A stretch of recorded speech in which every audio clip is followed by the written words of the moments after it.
So hey guys, welcome back to channel. कैसे हो आप सब? आई होप कि आप सब सेफ हो गए। और आज हम बायोलॉजी का क्लास 11 का चैप्टर करने वाले हैं, बायोमोलिक्यूल्स। सबसे ज़्यादा इस पर रिक्वेस्ट आ रहा था कि इस चैप्टर की वीडियो बने। बायोलॉजी का ये चैप्टर जो कि बहुत इंपॉर्टेंट है, केमिस्ट्री से बहुत यहाँ पे इसका मैं कह सकता हूँ मेल खाता है, बट थोड़ा हल्का सा डिफिकल्ट लगता है लोगों को।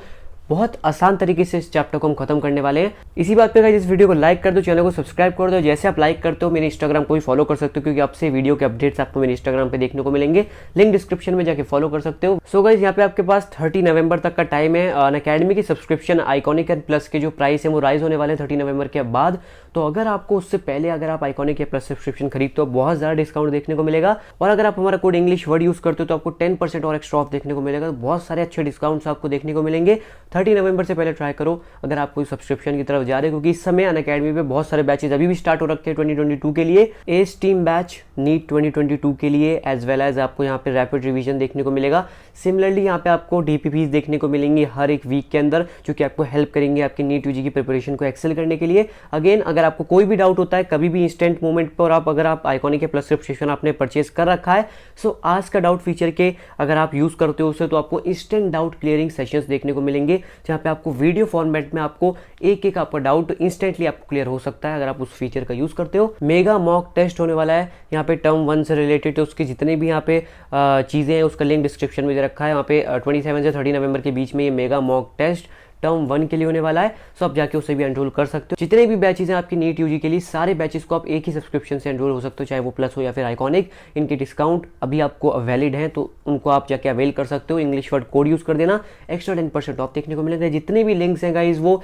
डिस्क्रिप्शन में दे रखे हैं, जाके आप चेकआउट कर सकते हो और अपनी नीट यूजी प्रिपरेशन को एक्सेल कर सकते हो अनअकैडमी के थ्रू। तो सबसे पहले आप देख सकते हो आज हम पढ़ने वाले हैं बायोमोलिक्यूल्स। बायोमोलिक्यूल्स में देखो क्या, सबसे पहले यहाँ पे ये वाला जो पैराग्राफ है इसमें कुछ ज्यादा खास चीज नहीं दे रखी है, बस बोल रखा है कि रिलेटिव अबंडेंस अगर बात करूं मैं कार्बन हाइड्रोजन की, अगर मैं अदर एलिमेंट से कंपेयर करूं तो ज्यादा रिलेटिवली हाईयर है। इस वीडियो में मैंने एनसीईआरटी की इंपॉर्टेंट लाइंस ही मार्क आउट करी है, और साइड में मैंने उनको एक छोटा सा समरी टाइप लिख रखा है, जिससे अगर आप लाइंस को नहीं समझ पाते हो तो समरी से आप पूरा चीज समझ सकते हो कि क्या लिखा हुआ है। हमने अर्थ क्रस्ट की बात कर ली, कार्बन हाइड्रोजन की। दूसरी बात, अगर ये इस यहाँ पे हल्की सी एक्टिविटी दे रखी, तो अगर हम इसके बारे में डिस्कस करें तो सीधी सीधी यहाँ पे दे रखा है, देखो लिविंग टिश्यू है, उस लिविंग टिश्यू को हम ट्राइक्लोरो एसिटिक एसिड Cl3COH मान लो, यहाँ पे लिखा हुआ है कि इसको हमने ग्राइंड करा है इसमें, तो हमें क्या मिला है, थिक स्लरी देखने को मिली है। आप देखो इसमें एक फिल्ट्रेट देखने को मिल रहा है और एक रिटेंटेड देखने को मिल रहा है। मतलब देखो लिविंग टिश्यू है, उसको ट्राइक्लोरो एसिटिक एसिड में हमने ग्राइंड किया। इसके बाद हमें दो पूल देखने को मिल रहे हैं, एक एसिड सॉल्युबल पूल और एक एसिड इनसॉल्युबल पूल। मतलब जो एसिड में सॉल्युबल है और दूसरा जो एसिड में इनसॉल्युबल है। अब जो एसिड में सॉल्युबल है उसको हम बोलते हैं माइक्रोमोलिक्यूल्स, और जो एसिड में इनसॉल्युबल है उसको मैं बोलूंगा मैक्रोमोलिक्यूल्स। तो याद कर सकते हो, अगर सॉल्युबल है तो माइक्रोमोलिक्यूल्स, इनसॉल्युबल है तो मैक्रोमोलिक्यूल्स। तो ये वाला जो पूरा पार्ट है ये एक समरी है इस पूरे पार्ट की।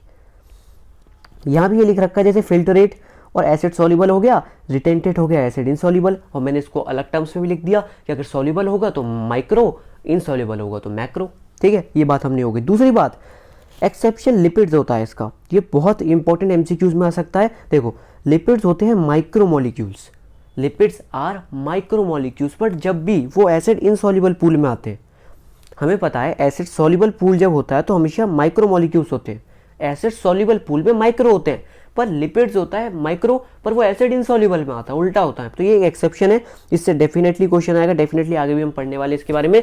छोटी सी समरी थी स्टार्टिंग की, अब आगे चलते हैं बिना किसी टाइम वेस्ट के। जितने भी कार्बन कंपाउंड्स आपको देखने को मिलने अपने लिविंग टिश्यूज के अंदर, उनको बायोमोलिक्यूल्स का मैं नाम दूंगा, जो कि इस चैप्टर का नाम है। अब ये जो टेबल है इससे 100% 1 क्वेश्चन लिखा हुआ है, एक क्वेश्चन 101% आने वाला है। किसको कैसे आप लर्न करोगे, तो क्या क्वेश्चन आ सकता है कि मान लो पूछा कार्बन की अर्थ क्रस्ट में कितना इसका वेटेज है और इसका ह्यूमन बॉडी में कितना वेटेज है। सिमिलरली ऑक्सीजन का कितना वेटेज है और ह्यूमन बॉडी में कितना वेटेज है। तो ऑक्सीजन कार्बन बहुत इंपॉर्टेंट है। अब ये देखो मैंने ये क्या लिख रखा है, ओकना का हसना MgC, ये एक निमोनिक से याद कर सकते हो, ओकना का हसना MgC। ये क्या है, ये डिसेंडिंग ऑर्डर है इनकी परसेंटेज का बात करूं मैं, है ना। अगर मैं बात करूं इनकी ह्यूमन बॉडी की परसेंटेज का, देखो ओ जो होता है हमारा 65.0% होता है। सिमिलरली कार्बन की बात करूं तो 18.5। तो ऐसे जो नीचे जाते जाओगे तो ये डिसेंडिंग ऑर्डर है। तो अगर आप डिसेंडिंग ऑर्डर में याद करो तो बहुत अच्छा रहेगा। अगर मान लो आपसे एमसीक्यू में पूछ लिया ऑक्सीजन एंड कैल्शियम में आपकी ह्यूमन बॉडी के अंदर सबसे ज्यादा वेटेज किस में होती है, तो आप याद करोगे ओकना हसना MgC। तो पहले ऑक्सीजन आ रहा है, मतलब ऑक्सीजन की ज़्यादा होगी और कैल्शियम की कम होगी। तो इसको याद कर सकते हो डिसेंडिंग ऑर्डर के अंदर, तो ये बहुत ज़्यादा इंपॉर्टेंट बेनिफिट देखने को मिलेगा। इसको अगर बाकी और तरीके से लर्न करना चाहो तो कर सकते हो। बाकी इसमें जो इंपॉर्टेंट, ये देखो सिलिकॉन विलिकॉन इतना इंपॉर्टेंट नहीं है, बट इसको याद कर लोगे असेंडिंग डिसेंडिंग ऑर्डर के अंदर तो बहुत ज़्यादा आपको फायदा होने वाला है। यहाँ एक चीज़ लिख रखी है, अगर टिश्यू को हमने फुल्ली बर्न कर दिया, एक टिश्यू हमने लिया उसको हमने पूरा जला दिया, तो क्या होगा, हमें ऐश देखने को मिलेगा। आपने पता है आपको राख देखने को मिलेगी, ऐश। अब देखो ऐश के अंदर आपके इनऑर्गेनिक एलिमेंट्स देखने को मिलते हैं, कैल्शियम, मैग्नीशियम, ठीक है। हमने सब जला दिया, हमने एक टिश्यू को पूरा अच्छे जला दिया, हमें ऐश देखने को मिला। ऐश के अंदर हमें इनऑर्गेनिक कॉन्स्टिट्यूएंट्स देखने को मिले, जैसे मैग्नीशियम हो गया, कैल्शियम हो गया। अब inorganic compound like sulphate and phosphate also seen in acid soluble pool, ये एक एक्सेप्शन। यहाँ पे एक और इंपॉर्टेंट चीज़ है, काफ़ी बच्चे ध्यान नहीं देंगे इसे। याद करो कि जो सल्फेट होता है, फॉस्फेट होता है, ये एसिड सॉल्युबल पूल में पाया जाता है। याद रखना, sulphate phosphate are found in acid soluble pool. Similarly lipids micro होते हैं, पर जब भी एसिड इनसॉल्युबल में देखने को मिलते हैं, उल्टा होता है, समझ गए। अब काफ़ी लोग बोलेंगे अमीनो एसिड्स के बारे में क्या होता है भाई, अमीनो एसिड के अंदर आपको अमीनो ग्रुप, एसिडिक ग्रुप देखने को मिलता है। अब देखो इसमें क्या लिखा है, hydrogen, carboxyl group, amino group and valuable group. क्या क्या चीज़ होंगी, देखो मान लो यहाँ पे कार्बन है, पहला आपको एक हाइड्रोजन देखने को मिलेगा, दूसरा आपको एक NH2 ग्रुप देखने को मिलेगा, तीसरा आपको COS देखने को मिलेगा और चौथा आपको पे R देखने को मिलेगा। अब देखो क्या, हाइड्रोजन देखने को मिलेगा, हमने हाइड्रोजन लगा दिया। कार्बोक्सिलिक ग्रुप देखने को मिलेगा, कार्बोक्सिलिक ग्रुप लगा दिया। अमीनो ग्रुप देखने को मिलेगा, NH2 लगा दिया। और एक वेरिएबल ग्रुप है R।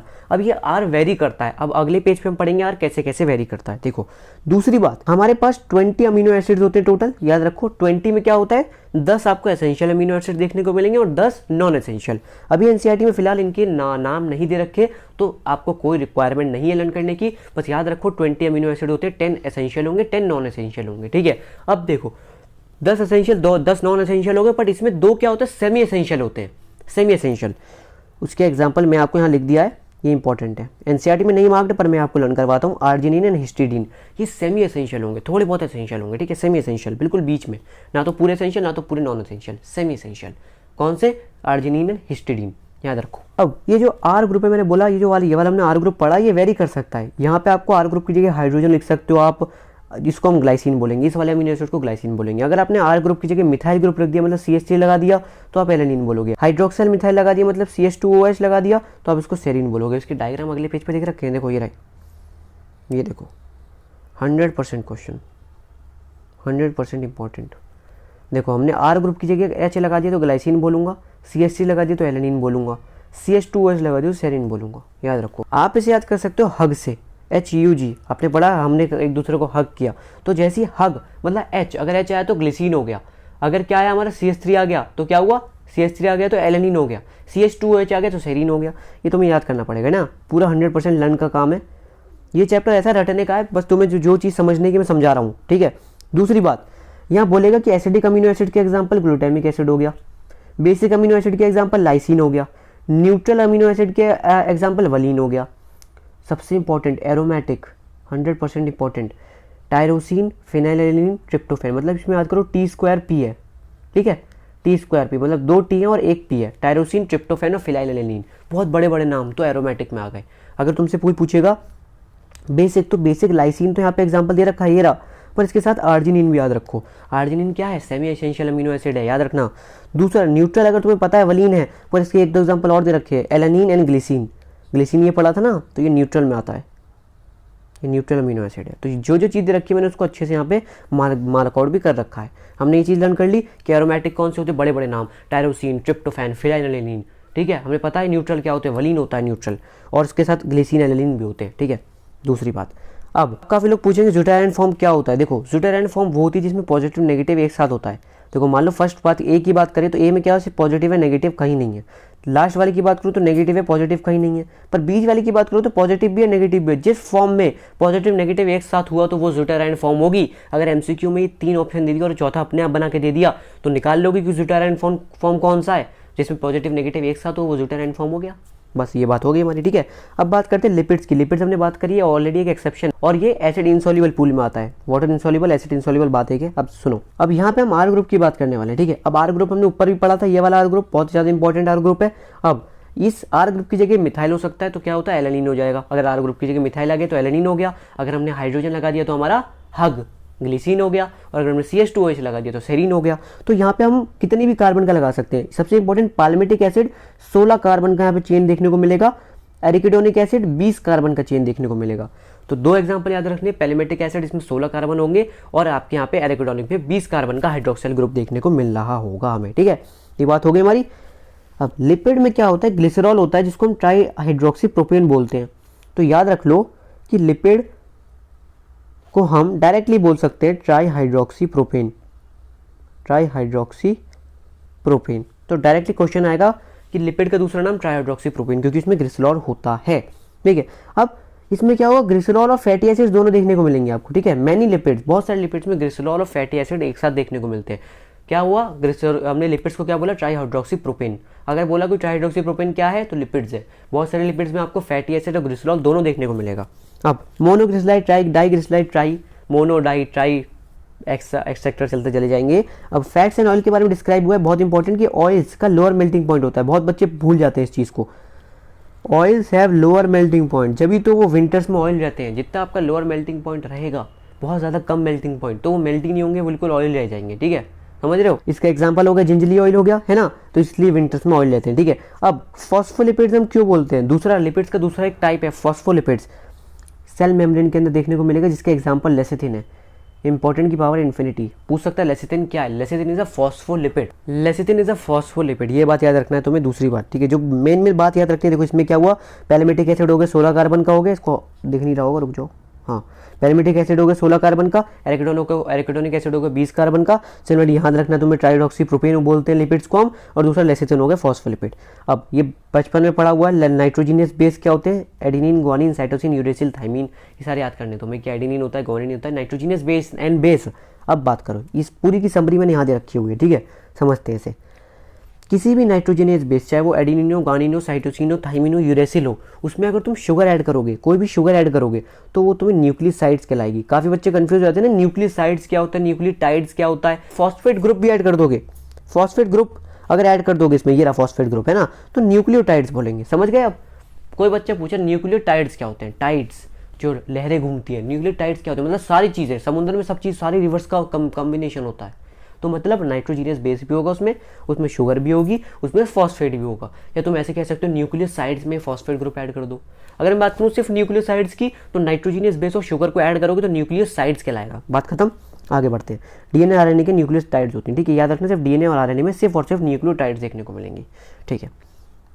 देखो आप कहोगे ये देखो मैंने बता दिया कैसे लर्न करना, तुम्हें क्या लर्न करना है। इसमें देखो पैलिमेटिक एसिड देखो 14 कार्बन दिख रहे हैं, एरिकिडोनिक एसिड नहीं दे रखा, ग्लिसरॉल, ट्राईहाइड्रोक्सीप्रोपेन याद है, lecithin, phospholipid. Directly cholesterol most decorative इसको बोलते हैं, मोस्ट डेकोरेटिव, यहाँ पे इसका स्ट्रक्चर को बोलते हैं डेकोरेटिव, मतलब ब्यूटीफुल भी कह सकते हो आप, है ना, बहुत डेकोरेटिव। अगर कोई पूछे कि डेकोरेटिव स्ट्रक्चर कौन सा है, कोलेस्ट्रॉल का सबसे सुंदर दिखने वाला, देख रहे हो कितना अच्छा दिख रहा है। तो इनके तुम्हें याद करने की क्या क्या चीज़ें, देखो जब भी ऐसा कुछ आएगा तुम समझ जाओगे 14 देखते ही भाई तो पैलिमेटिक एसिड है। ऐसा भैया डंडी आ गया, मतलब एक ब्रिज टाइप आ गया, सीढ़ी आ गई, तो समझ जाओ ग्लिसरॉल है, ट्राईहाइड्रोक्सीप्रोपेन, ट्राईहाइड्रोक्सीप्रोपेन, हाइड्रोक्सी देखो 3 है तो ट्राई हो गया, मिथ इथ प्रोपेन हो गया। अगर ऐसा आ जाए जिसमें बहुत सारी ब्रांचेज, बिल्कुल पेड़ की तरह, कोई एक ब्रांच खुली, फिर यहाँ से 2, फिर यहाँ से 3, इसके अंदर भी 1 2 3 ब्रांच को, जहाँ जितनी ज़्यादा ब्रांचेज आती जाएंगी वो लेसिथिन कहलाओगे, फॉस्फोलिपिड हो गया। और मोस्ट डेकोरेटिव तो भाई इसको तो लर्न ही कर लो भाई, कोलेस्ट्रॉल बोलते हैं, ठीक है। अब ये हैं तुम्हारे नाइट्रोजीनियस बेसिस, यूरेसिल हो गया, एडेनिन हो गया, न्यूक्लियोसाइड्स हो गए, यूरिडीन, एडिनोसिन। तो देखो ये रहा हमारा नाइट्रोजीनियस बेस, ये रहा हमारे फॉस्फेट, और ये हमारी शुगर। तो जहाँ तीनों चीज़ें आ जाएं वो न्यूक्लियोटाइड कहलाएंगे, और जहाँ से 2 चीज़ें हो, 2 कौन सी, नाइट्रोजीनियस बेस और शुगर, वो सिर्फ न्यूक्लियोसाइड्स कहलाएंगे। ये रहे। अब इनके क्या हमें ये डायग्राम रटने हैं, बिल्कुल रटने हैं, बिल्कुल लर्न कर लो, समझ लो कौन सा डायग्राम कहाँ है, क्योंकि एमसीक्यूज में आ सकता है। आगे ये वाला डायग्राम दे दिया एमसीक्यू में, 4 ऑप्शन दे दिए कि भाई क्या है, ये एडिनिन है, ये एडिनोसिन है, एडिनाइलिक एसिड है, क्या है भाई, तो ये पूछ लेगा। याद रखना है सीन, इन, यहाँ पे आइलिक एसिड, तो आइलिक एसिड आ गया तो न्यूक्लियोटाइड बोलोगे, और इन, सीन, डीन, ये सब न्यूक्लियोसाइड्स कहलाएंगे, याद रखना उसको, ठीक है। अब प्राइमरी एंड सेकेंडरी मेटाबोलाइट्स के बारे में बात करते हैं, ये क्या होते हैं। अब प्राइमरी मेटाबोलाइट्स क्या है, वो पहले वाली टेबल, कौन सी भाई पहले वाली टेबल दिखाता हूँ, ये सब प्राइमरी मेटाबोलाइट्स हैं। ये प्राइमरी मेटाबोलाइट्स है, प्राइमरी को हम ऐसे भी डिनोट करते हैं। तो जितने भी लिखा हुआ है ये सब प्राइमरी मेटाबोलाइट्स के अंदर कैटेगरी के अंदर आते हैं। अब सेकेंडरी मेटाबोलाइट्स क्या होते हैं? सबसे पहले बता दूं, सेकेंडरी मेटाबोलाइट्स का अभी तक कोई भी फंक्शन, इनका रोल अभी तक हमारे सिलेबस में नहीं है ना, अभी तक हमें पता है इनका रोल्स क्या है, जनरली इनका रोल्स क्या है हमारे पूरे जीवन के अंदर कोई रोल नहीं है इनका, अभी तक हमें पता नहीं लग पाया कि क्या रोल है। इससे क्वेश्चन आने वाला है इन्फिनिटी टाइम्स, है ना। ये एग्जामिनर अगर कुछ भी ना डाले इस चैप्टर तो ये जरूर डालेगा। On tips learn on tips, ये वाली चीज समझ लो। Pigments, carotenoid, anthocyanins, alkaloid, morphine, codeine, direct alkaloid, morphine, codeine, alkalies, morphine, codeine, 2-3 बार पढ़ोगे समझ में आ जाएगा। टर्पिनॉइड्स, टर्पिन आ गए तो मोनोटर्पिन, डाइटर्पिन, टर्पिन, देखो टर्पिन मैच कर रहे हैं, टर्पिन, तो ये लर्न करने का कोई दिक्कत नहीं है। एसेंशियल सॉइल्स, इनको बाद में लर्न करना। टॉक्सिन, एब्रिन, रेसिन, आबरा का डाबरा, तो टॉक्सिन, एब्रिन, लेक्टिन्स, कौन के लिए विने, बहुत बार क्वेश्चन पूछता है, इंपॉर्टेंट। ड्रग्स, विनब्लास्टिन, क्यूरक्यूमिन, बहुत बार ड्रग्स का आजकल बहुत केस चला है, याद रखो ड्रग्स में विनब्लास्टिन, क्यूरक्यूमिन।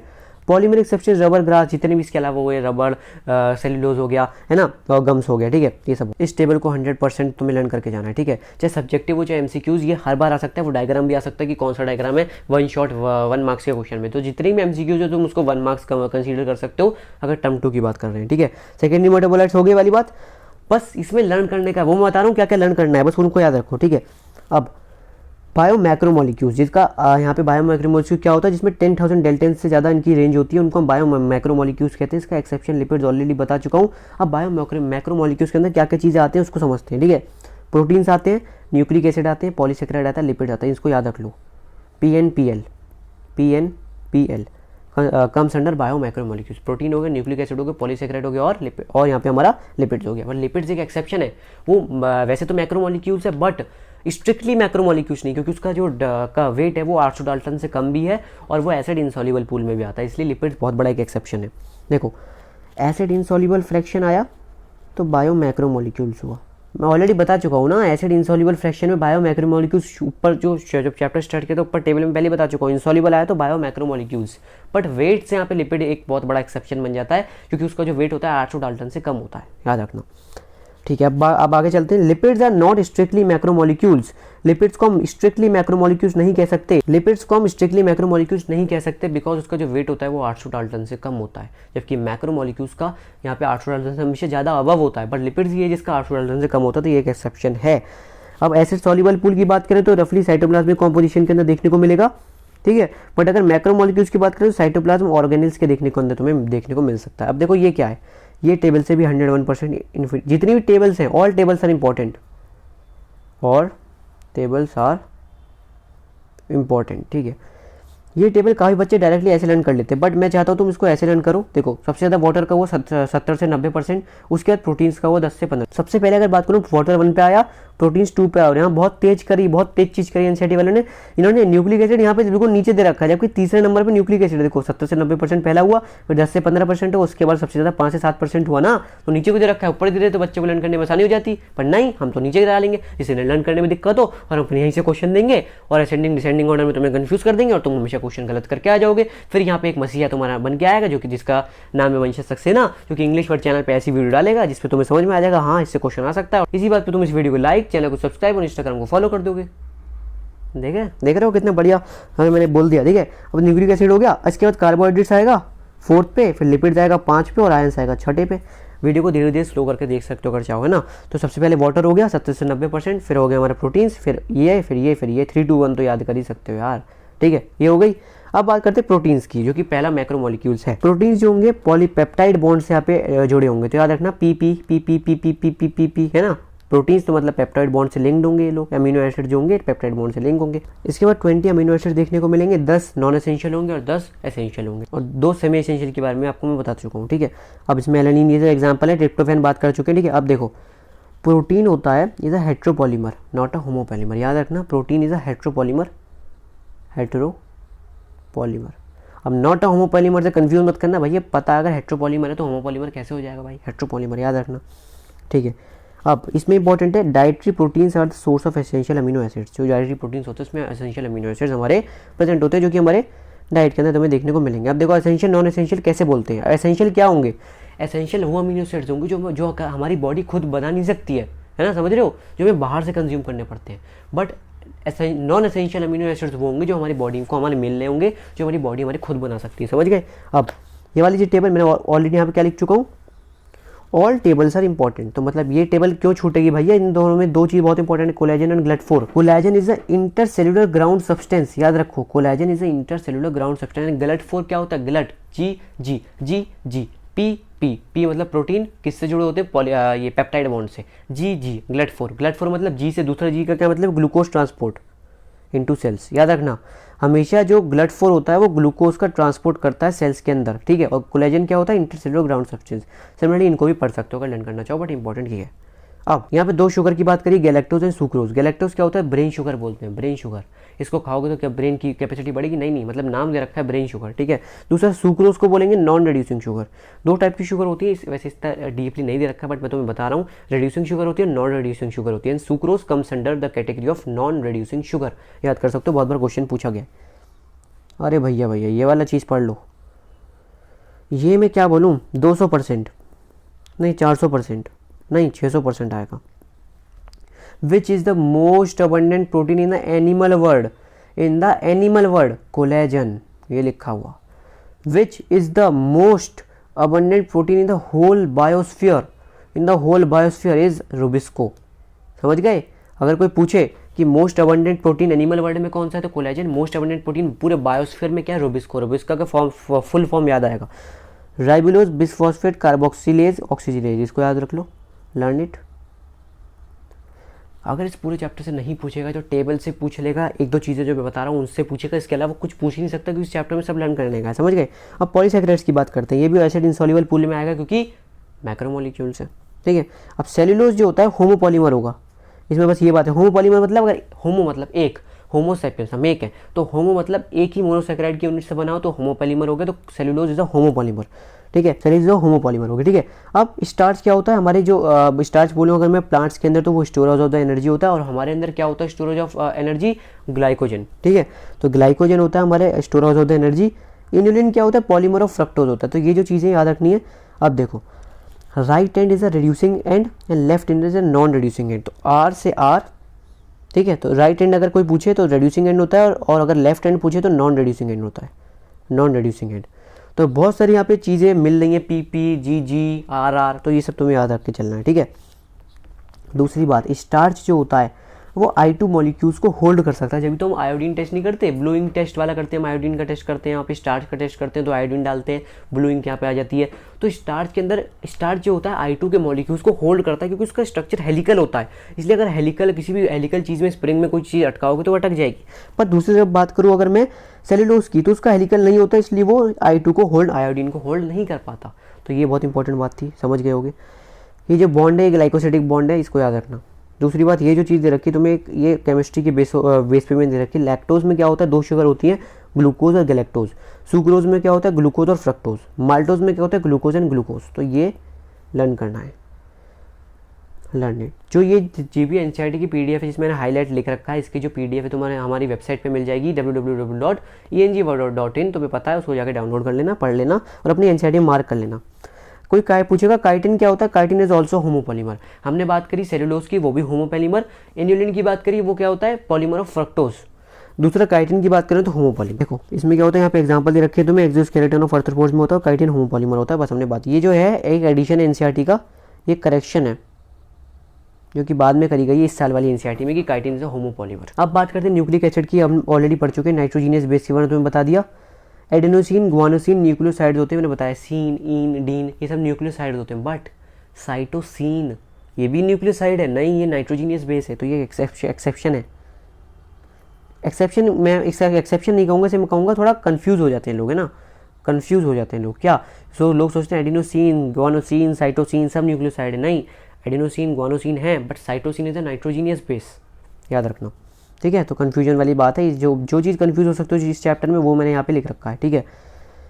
दूसरा यहाँ पे एडिनिन, गुआनिन सब्स्टिट्यूट प्यूरिन होते हैं, याद रखो। एजी जो होते हैं वो प्यूरिन होते हैं, बाकी सब पिरामिडिन होते हैं। बेटे इससे इतना ज़्यादा पूछेगा नहीं, जो हम 12th में पढ़ेंगे चैप्टर, उनमें इसमें molecular basis, principle of inheritance वाले चैप्टर में इसको और अच्छे से एक्सप्लेन कर रखा है, तो ज़्यादा नहीं पूछेगा, जितना बता रहा हूँ उतना पूछेगा बस, ठीक है। अब अगली बार में चलते हैं।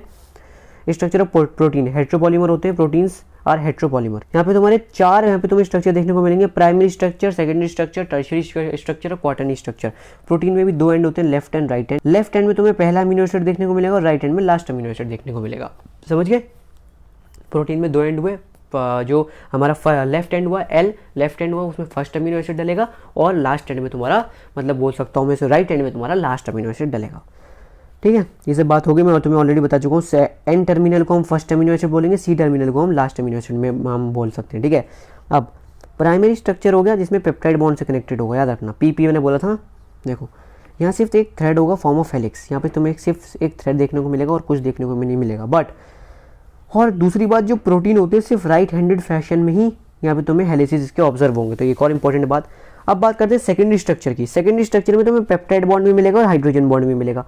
ठीक है, अब सेकेंडरी स्ट्रक्चर में क्या होगा, protein thread are folded into other forms. यहाँ फोल्ड हो गए प्रोटीन और जो प्राइमरी स्ट्रक्चर से और थोड़ा फोल्ड हो गया तो सेकेंडरी स्ट्रक्चर बन गया, जिसमें पेप्टाइड बॉन्ड और हाइड्रोजन बॉन्ड दोनों देखने को मिलेगा। पर अगर टर्शरी की बात करूँ तो इसमें पेप्टाइड बॉन्ड भी देखने को मिलेगा, हाइड्रोजन बॉन्ड भी देखने को मिलेगा और डाइसल्फाइड बॉन्ड भी देखने को मिलेगा। इसमें क्या होगा, protein chain folded upon itself hollow woollen ball, तो टर्शरी स्ट्रक्चर। जहाँ हॉलो वुलन बॉल बन जाए तो वो टर्शरी स्ट्रक्चर को डिनोट करेगी। टर्शरी स्ट्रक्चर का बहुत इंपॉर्टेंट एग्जाम्पल है एंजाइम। जितने भी एंजाइम्स होते हैं वो टर्शरी स्ट्रक्चर के होते हैं। 3 डायमेंशनल व्यू देखने को मिलेगा। दूसरी बात, क्वाटरनरी स्ट्रक्चर की बात करें तो इसमें तुम्हें और ज़्यादा फोल्डिंग देखने को मिलेगी। देख रहे हो, उसमें अगर मैं बात करूँ हीमोग्लोबिन की तो 4 सब यूनिट देखने को मिलेंगी। 2 अल्फा सब यूनिट होती हैं, 2 बीटा सब यूनिट होती हैं। 2 अल्फा 2 बीटा मतलब टोटल 4 सब यूनिट्स होती हैं हमारे हीमोग्लोबिन के अंदर। ठीक है, तो ये याद रखना। ये डायग्राम देख सकते हो कि कौन सा प्राइमरी, कौन सा सेकेंडरी, कौन सा टर्शियरी, कौन सा क्वाटरनरी। ठीक है, अभी जितनी बॉन्ड्स वाली चीज़ें एक बार इसको प्लीज़ पढ़ो, है ना, रीड इट। मेरे समझाने से नहीं आएगा, इसको तुम्हें लर्न ही करना है ना। एक बार लर्न कर लोगे समझ में आ जाएगा। देखो, एक न्यूक्लियोटाइड हो तो फॉस्फोईस्टर बॉन्ड होगा, 2 न्यूक्लियोटाइड हो तो फॉस्फोडाइस्टर बॉन्ड होगा, 1 न्यूक्लियोटाइड तो फॉस्फोईस्टर, 2 न्यूक्लियोटाइड तो फॉस्फोडाइस्टर।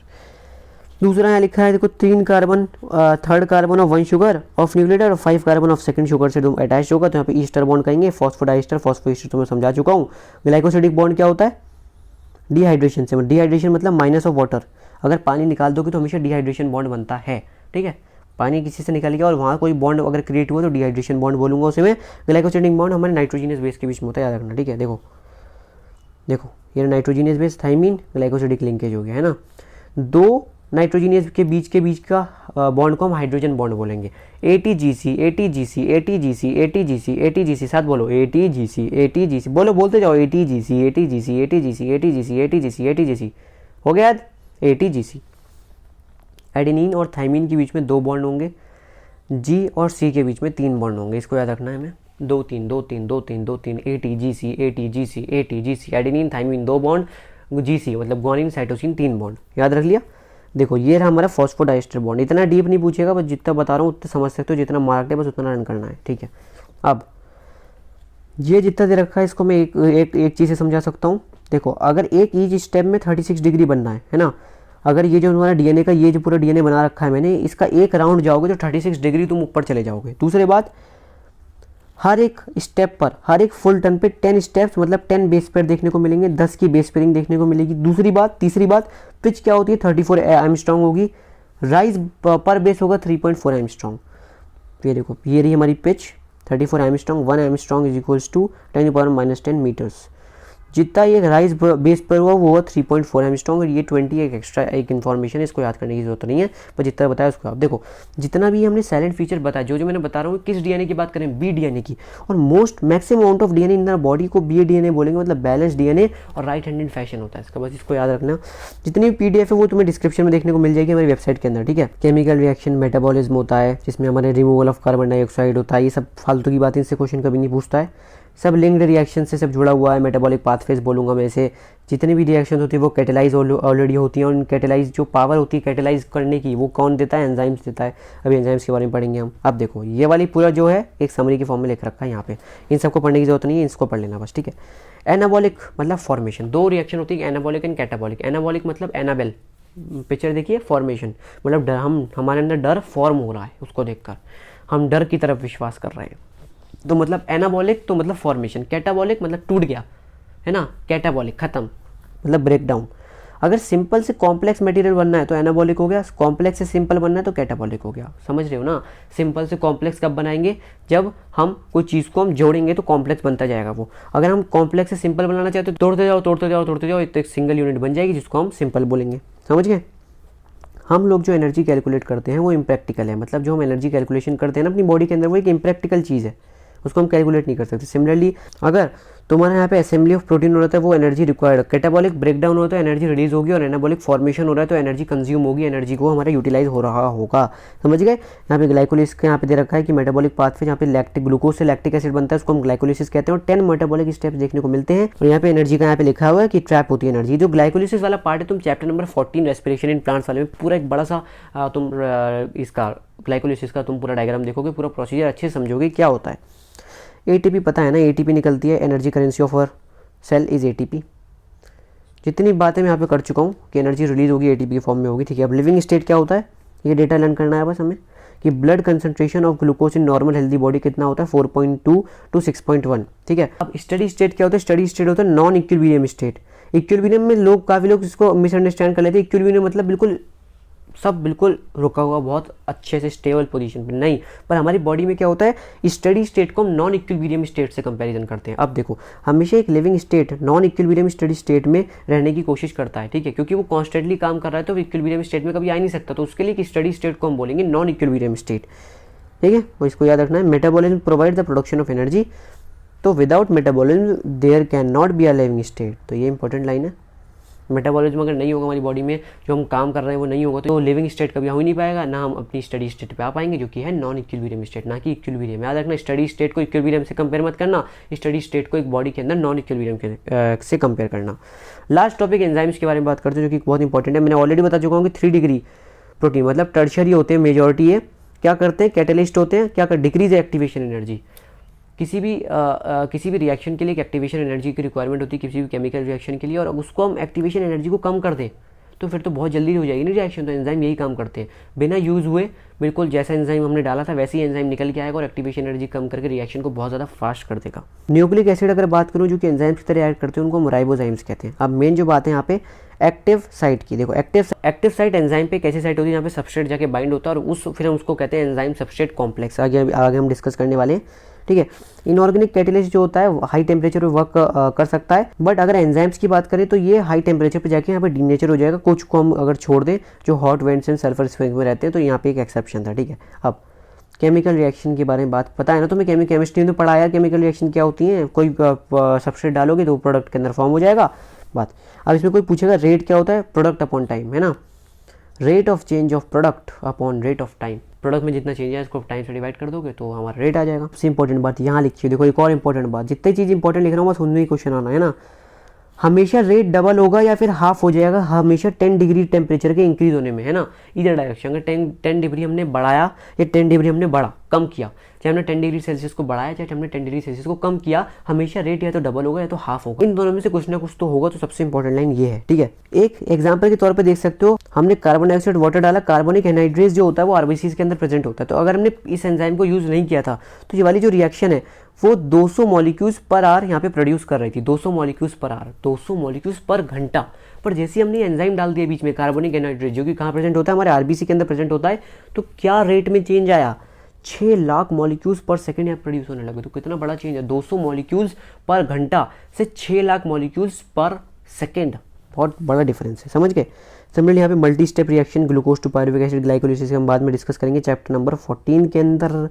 एंड्रोपिक कंडीशन जहाँ ऑक्सीजन की कमी हो जाती है, लैक्टिक एसिड आ जाता है ना हमारी बॉडी के अंदर, तो क्रैम्प्स आ जाते हैं। देखो नी में क्रैम्प आ गया, हम जो बहुत स्ट्रेनस एक्सरसाइज कर रहे हैं, भाग रहे हैं, जिसमें हमारी ऑक्सीजन नहीं पहुंच पा रही बॉडी के अंदर, तो लैक्टिक एसिड फॉर्मेशन हो जाता है, इसलिए हमें क्रैम्प्स आते हैं, समझ गए। तो यहाँ पे एक और यहाँ पे चीज़ लिखी हुई है, मैंने बता दिया सबस्ट्रेट से प्रोडक्ट बनता है। एंजाइम सबस्ट्रेट के साथ बाइंड करेगा एक्टिव साइट के अंदर, वहाँ पे एंजाइम सबस्ट्रेट कॉम्प्लेक्स बन जाएगा और वहाँ से एंजाइम और प्रोडक्ट अलग अलग निकल जाएंगे। देख रहे हो, एंजाइम वैसे ही रहा, एंजाइम निकल गया और प्रोडक्ट भी बन गया हमारा। ठीक है, हमेशा ये पाथवे ट्रांजिएंट स्टेट के थ्रू यहाँ पे निकलने को देखने को निकलता है। ठीक है, अब देखो दूसरी बात, देखो ये रही हमारी एक्टिवेशन एनर्जी, ये रही, ये एक्टिवेशन एनर्जी है विदाउट एंजाइम। अगर हम एंजाइम को यूज़ नहीं कर रहे हैं तो देखो कितनी सारी एक्टिवेशन एनर्जी रिक्वायरमेंट हो रही है, इसलिए बहुत टाइम लग रहा है।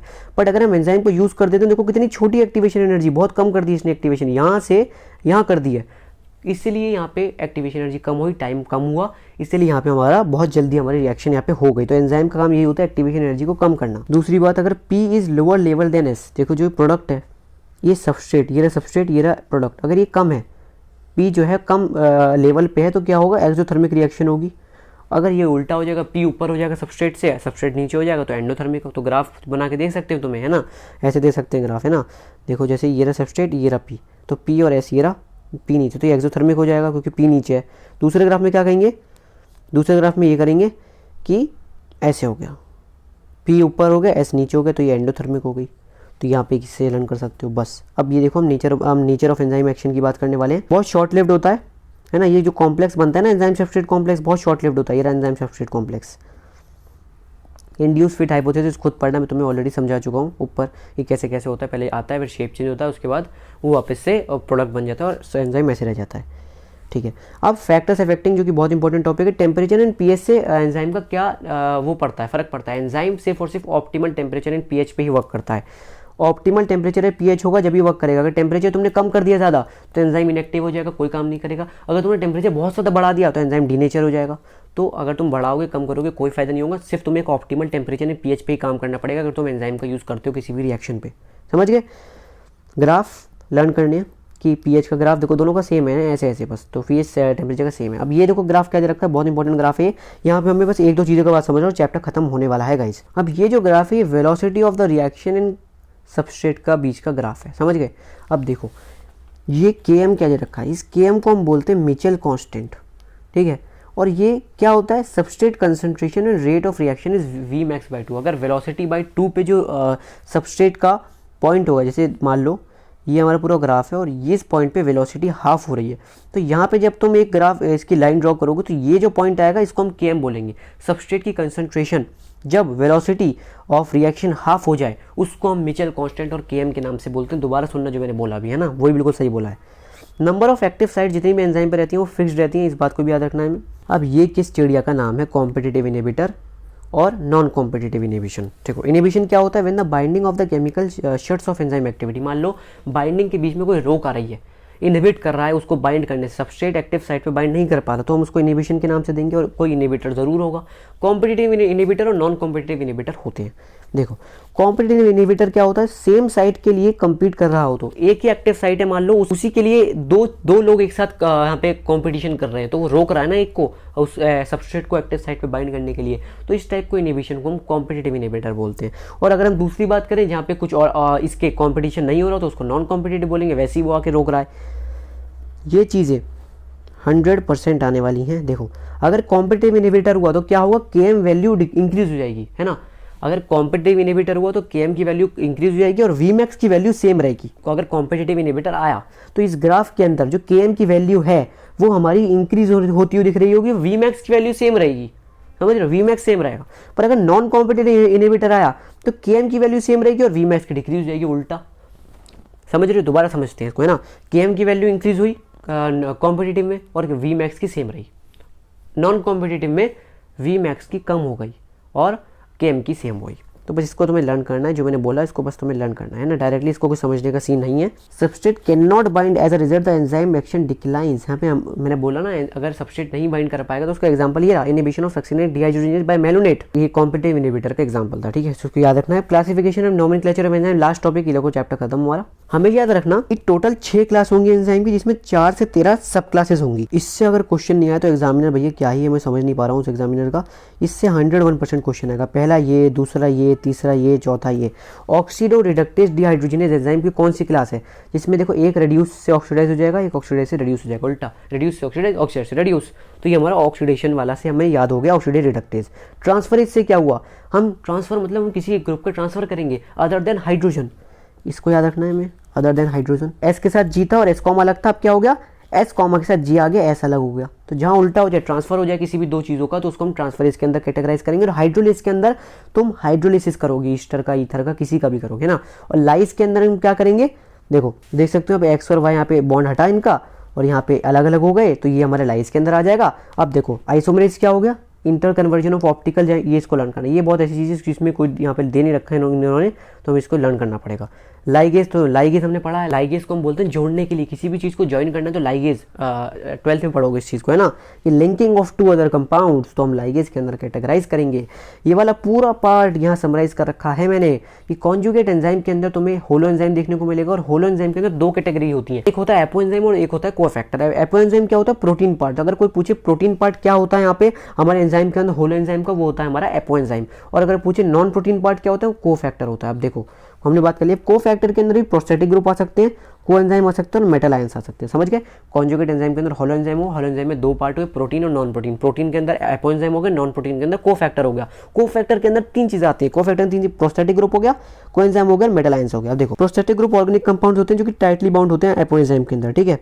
सिमिलरली यहाँ पेरोक्साइड कैटालिस का यहाँ पे इन्होंने एग्जांपल दे रखा है। सिमिलरली कोएंजाइम का यहाँ पे क्या होता है, ऑर्गेनिक ये भी ऑर्गेनिक कंपाउंड होते हैं, और इनके साथ जो रिलेशन होती है एपोएंजाइम की वो ट्रांजिट होती है, बहुत कम समय के लिए होती है। इसका एग्जांपल क्या हुआ, ये हो गया NAD and NADP, coenzyme nicotinamide, adenine dinucleotide और NADP हो गए, ठीक है। हम 2 चीज़ पढ़ ली। प्रोस्टेटिक ग्रुप का एग्जांपल क्या हो गया हमारा, पेरोक्सिडेज कैटालेज, और हमारा कोफैक्टर का और हमारा कोएंजाइम का एग्जांपल हो गया NAD एंड NADP। और लास्ट चीज़ जो हमारा है वो है zinc is a cofactor for the prostatic, ये line is the most important line. Zinc is the cofactor for proteolytic enzyme carboxypeptidase. पूछ सकता है कि कौन है यहाँ पे हमारा कोफैक्टर कार्बोक्सीपेप्टिडेज का, तो वो है जिंक। किसी भी एंजाइम की कैटालिटिक एक्टिविटी लॉस्ट हो जाएगी अगर हमने यहाँ पे हमने कोफैक्टर को हमने एंजाइम में से रिमूव कर दिया। तो इसी के साथ गाइस ये चैप्टर खत्म होता है। समरी में कुछ इंपॉर्टेंट पॉइंट्स यहाँ पे दे रखे हैं, हाईलाइट कर रखे हैं, इनको तुम पढ़ना, सेम वही चीज़ है, तुम इसको दोबारा पढ़ लेना एक बार।